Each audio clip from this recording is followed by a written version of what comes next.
Coming up next, Basic Black explores the extraordinary bond between fathers and daughters. Find out how this unique relationship impacts the roles and identities of women. That was a real bonding moment because he really identified for my sister and myself who we were. That's up next on Basic Black.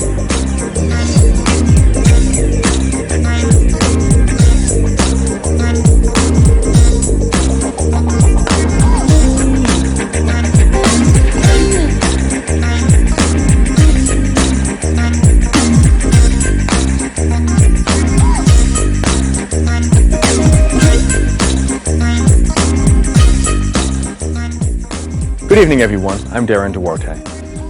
Some people say that the relationships we have with our parents remain with us forever. Tonight on Basic Black, we're exploring the unique dynamic between fathers and daughters. And just how significant is a father's presence in a daughter's life, and how does that impact her role in the world? Gretchen Underwood says she shares her father's passion and emotional nature, but there are also times when she sees his shadow.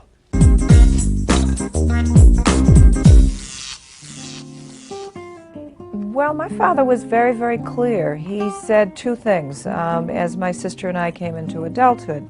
He said, I want you to have your own stuff. So your own education, your own ability, I want you to be completely self-sufficient. And then, if it doesn't work, you can always come home here. You've never lost your home.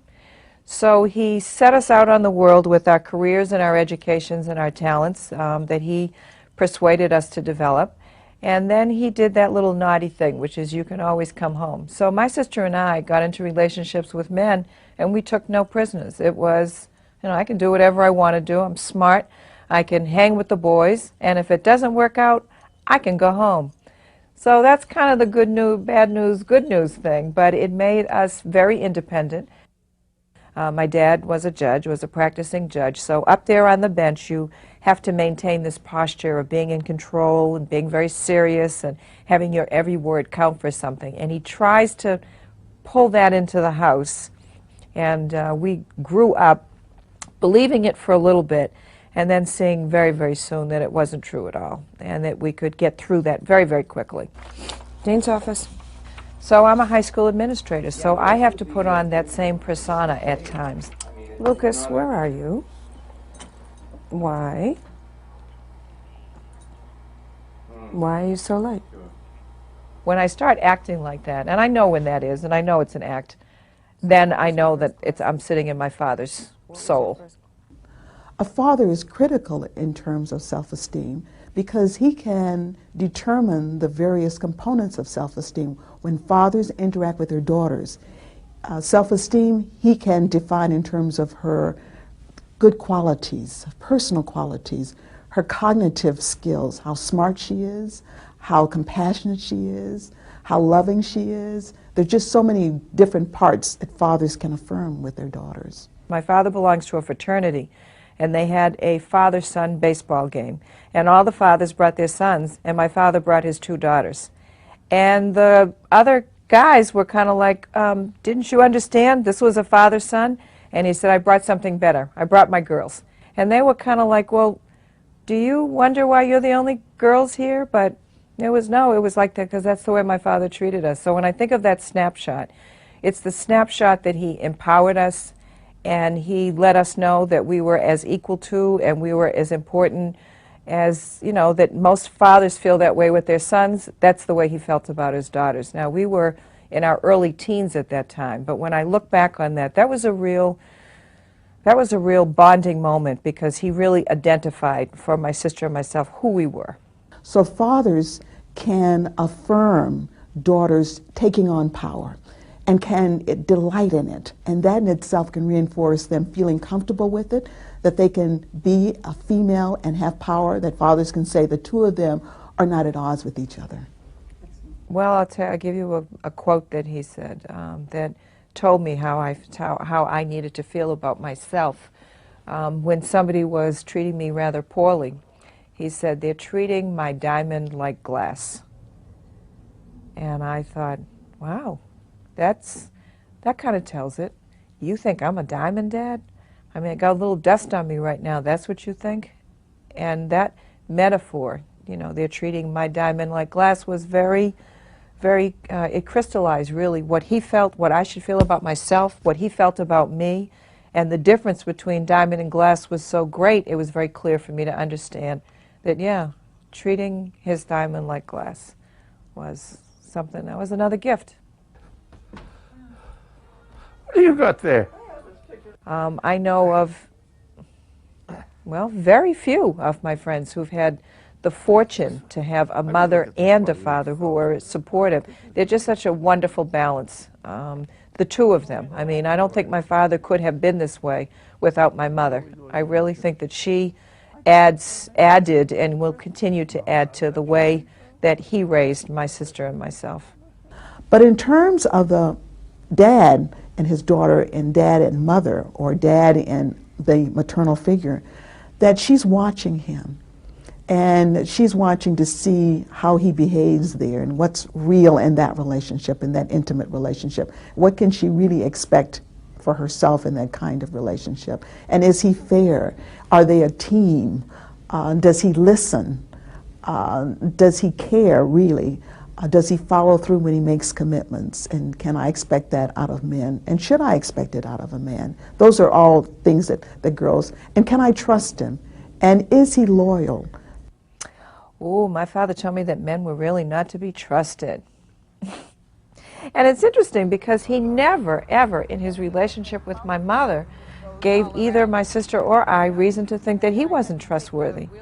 But he told us, you know, men were basically not to be trusted, and we should always check in with him because he really knew the motives. He really knew what was on men's minds. And if we wanted to hear a man's position, ask him. That's what he told us. I think it made my sister and I more intrigued with trying to find out if that was actually true. I am dating a man now who is probably as close to my father in his temperament as anybody I have ever known. And it's interesting that they started out bristling at each other. And now they recognize each other. They see this mirror when they have the same kind of patterns and behavior. They kind of look at each other, and now sometimes it's the two of them against me. I'm now my father's guide. I can now, well, from the smallest, I can now dress my father. I can convince him that he has not put on the right attire. I can tell him what he needs to wear to wherever he's going. I can convince my father that, and probably wisely so, that I need to drive when we go certain places. My father would automatically get behind the wheel. I've taken on the role that my mother will sometimes say, "Oh, you don't believe me? You don't believe me? Ask Gretchen, she'll tell you." Don't you don't touch it. What do you want? I think the most important thing a dad can do for his daughter, allowing her to dream dreams and to believe that she should dream dreams, and then to help her problem solve about reaching those dreams. Being a part of her cheering squad. That's an important role that dads can play. Well, all along, that warm, nurturing, cheering squad person whose role sort of shifts over time, but to be there. And sometimes being there is most important than a whole lot of lectures. That love. Children need an anchor, and dads can be an important anchor in their lives. My dad loves to laugh, sometimes about the silliest things, and I've gotten that from him. So that passion, he's given me that. He's given me that when you really feel strongly for something, you fight for it. I'll always have my dad. I'll always have my dad in my memory. So, I'll always have him. Nice. Our next story is about a young woman coming to terms with her father's presence in her life. Like many of us, Vanessa Milton struggles to understand her place in her dad's life. And you know what? It's not easy.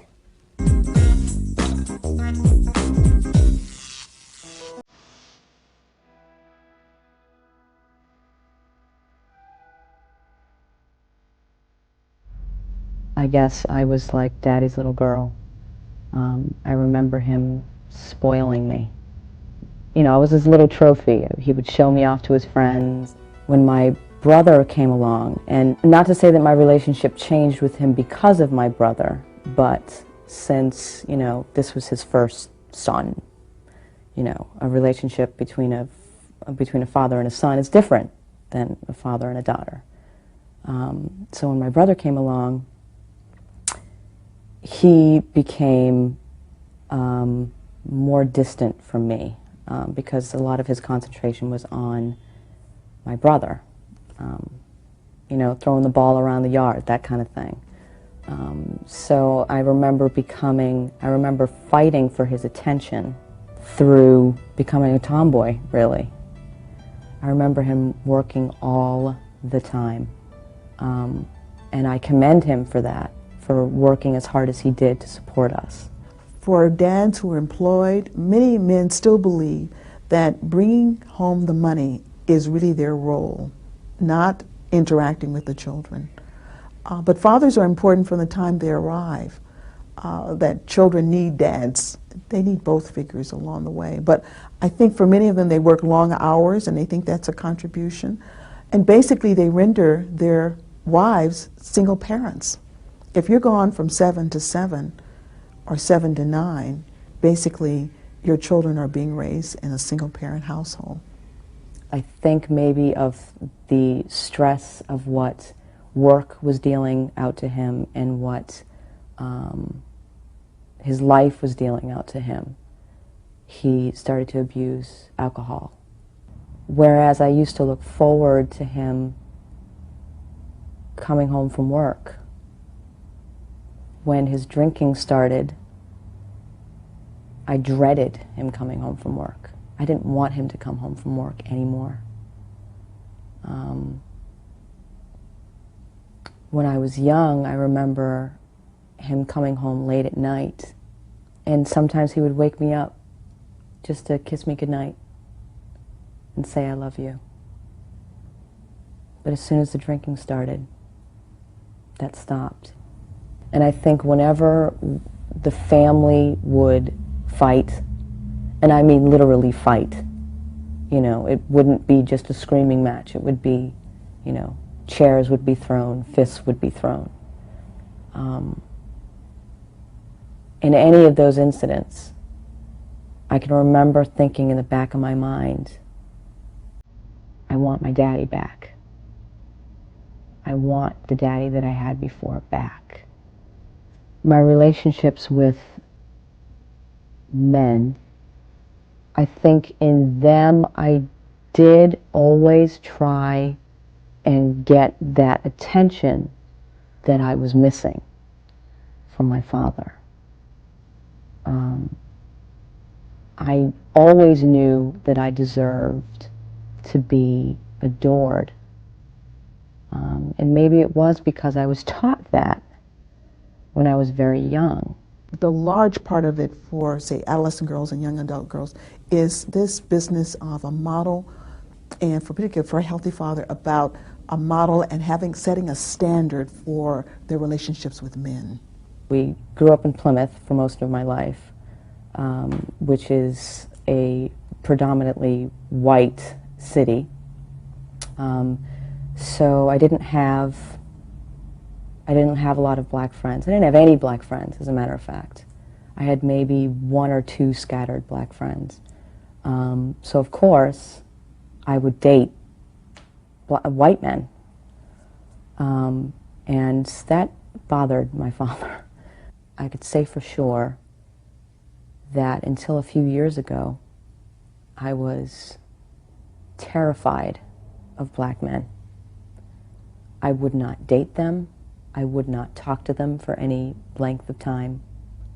And whether you want to blame that on my father totally, or whether you want to blame that on the television and the media, that's up to you. But I know how I felt. I could definitely pinpoint a time in my life where it changed, in that my junior year in college, I met a black man who was at first just a friend of mine. And I didn't really think about the fear. I didn't really feel uncomfortable around him, mostly because he was a friend and because he was very sweet and a very nice guy. And our friendship turned into a romantic relationship. And because I liked him so much and because I knew he was so sweet, I fought my fear and trudged through. I started to become attracted to other black men because of my experience with him, because he was loving and caring. But I am very attracted to a man who is like me, a man who's mixed. I find, I mean, for several reasons, but for the main reason being, you know, this person grew up in a similar environment to me, with a, you know, a white or other parent and a black parent. I'm very attracted to those men. I guess the relationship between my parents were, my mother was the weak, the meek, the insubordinate, you know, and my father was the king.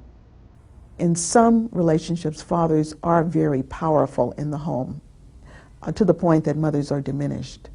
And I think in this era where sometimes girls believe that women should have a say, that having a mother who's lost her voice can be quite damaging in the relationship with dad.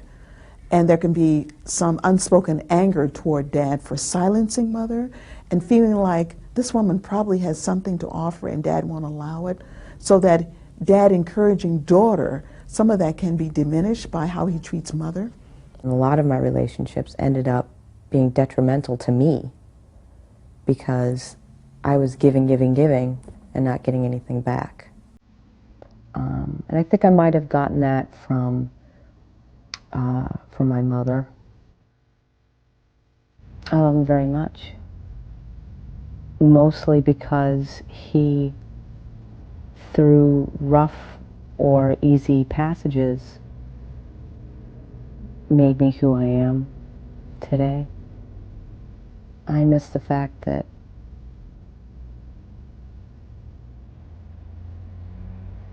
he adored me so much and made me feel like a princess. Vanessa says the time she did spend with her father as a young child was something special. Now, we all know the important thing in any relationship is maintaining communication, and that's something our next guest is able to master. Gloria Hammond is a physician and is also part of an active church ministry. Gloria's relationship with her dad has been central to the choices she's made in her life. Tell them I said so. Tell them it's none of their business. You're still beautiful. I practice as a pediatrician on a part-time basis at the South End Community Health Center. I'm just going to see this patient and then I'll be back. I also serve as on the ministerial staff of our church with my husband and have a number of responsibilities in that context. And so I feel like I'm at a good stage in my life. I clearly have not arrived. I'm very much a work in progress. My relationship with my father was often difficult. Well, probably the memory that is most significant is the sexual abuse and that I experienced at his hands. Like 8, 9, 10, when I was moving into and through puberty. And after the abuse stopped, I really forgot. I forgot for a long time. And on some level, held onto an image that I needed of my dad, which was in him being warm and wonderful and kind and considerate and sensitive and all of that stuff. And I even left home with that as an image. And on some level was angry with my mother because I didn't think she was she understood him well enough. Again, what I realized is that I was hanging on more to what I needed than what was actually reality. I forgot about the abuse until the birth of my oldest daughter. And in the first few weeks, I can remember being really uncomfortable, especially when men would hold her, and particularly if they kissed her, even if it was just one of those kind of, godfather kisses, or even when her dad kissed her. And clearly, my response was out of proportion to the stimulus. It didn't really make sense. And then I started just having the recollections and remembering back. And then we began a whole other different journey. And it became time for me to confront my dad. And probably a couple of years after I started remembering. And by then I'd forgiven him. I had spent a lot of time in prayer, and I had forgiven him, and I needed to let him know that. I said, I know that this happened, and I want you to know that I've forgiven you, and I want you to know it should never ever happen to anybody again. I sort of said it all in one sentence. And I was clear about my recollection, so I wasn't going to entertain, oh, you must have imagined this, I don't know what you're talking about. And much to his credit, he didn't deny it. You know, many times people do, but he did not. And his first response was, I'm sorry, and I don't know why I did it, and it was wrong. I came to a point of healing when I finally, on some level, detached from the white senior as my father, with all of the history, many, many layers of history, and some things that were just plain wrong. But on some level, just detach from him and from the history and just begin to see him as a soul. And accept him for who he was. Someone who was flawed and made mistakes, and very bad mistakes and very costly mistakes. But someone who was in need of forgiveness.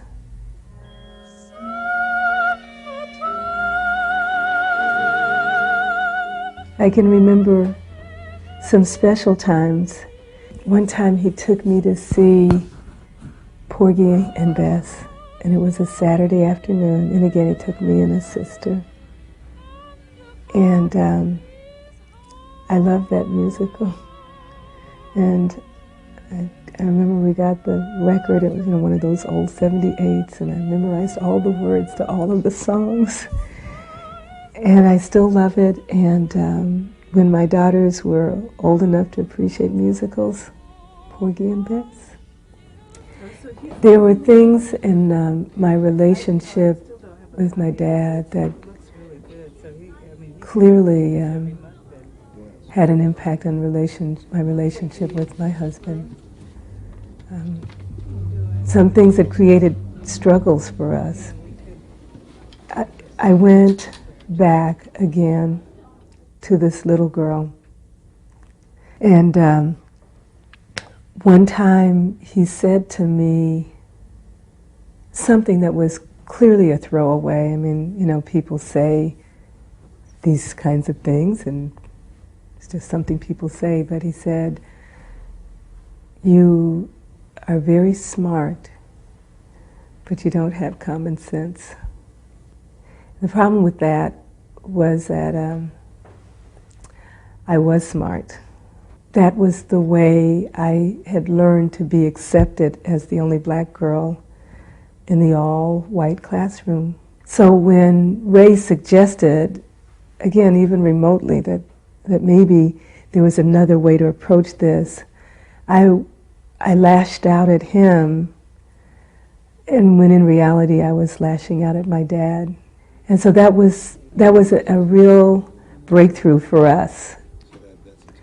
And fathers affirm daughters in ways that nobody else can do. Mothers can't be fathers. Fathers often think differently from mothers. And in fact, it's the initial relationship that a girl has with a male figure, so it's a critical one.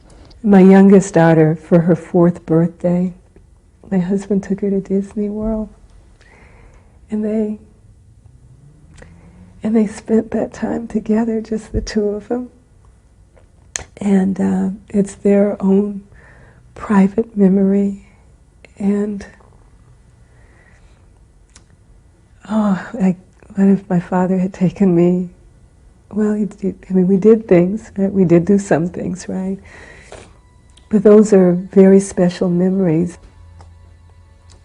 I want my daughters, first of all, to know their dad and to begin to understand who he is and to feel like he's a person who can affirm them in their womanhood, for being fearfully and wonderfully made. I want them to feel like he is proud of them and that he will always be there for them, whether they get it right, whether they get it wrong. And he may rant and rave and blow up and fuss and fume, but when the rubber meets the road, he'll have their backs.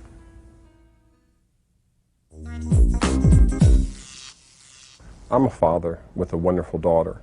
She has meant so much to me, and I hope I've meant a lot to her. It's a special relationship because we realize that it cuts across issues of gender and race and class and socioeconomic factors. It's a special relationship because it means that she could tell me the most intimate parts of her life, and I can share with her the most intimate parts of my life. If there is anything that we can gain from this relationship, it's that we are people, that we have strengths and weaknesses, we have hopes and we have fears. I've learned from her in many important ways. For example, realizing that it's not just my son who likes basketball and baseball and football, that there is no such thing as male bonding without realizing there's important female bonding. I've learned also that I can learn from her just by her own growth, that she wants to be a lawyer or a doctor. And I can smile upon that opportunity as opposed to frown and think that she can't make it because she's a woman. I could learn as well that she understood my pain when I watched the beating of Rodney King, and I understood her joy when she graduated from high school. I could also understand that she saw a special relationship when I represented Anita Hill, and she, more than anyone else, made it a special moment for me by saying, "Dad, I believe her." That was a crystallization of a relationship between a father and a daughter, and made me realize how important it is for us to appreciate each other. Well, we're out of time. I hope you've enjoyed tonight's show. I'm Darren Duarte. Have a good night, everybody.